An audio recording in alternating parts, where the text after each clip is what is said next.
Hey everyone, in this video I'll show you how to get full screen Instagram on iPad. Let's get started. First is open Safari on your iPad, then go to instagram.com. And after that, tap the share button and add to home screen. Then open Instagram from the home screen shortcut.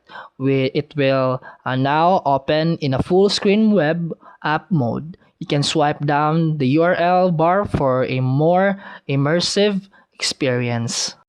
Next is some third-party apps in App Store like Friendly for Instagram support full-screen iPad layouts.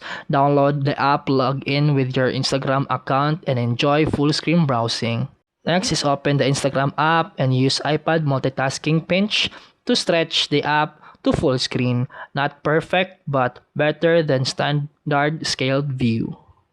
Tips for best experience: use landscape mode for wider display. Full screen Safari view works best for watching reels and photos. Keep iPad OS updated for smoother performance. And that's it for today's video. If you found this helpful, please like and subscribe for more videos. See you in the next one.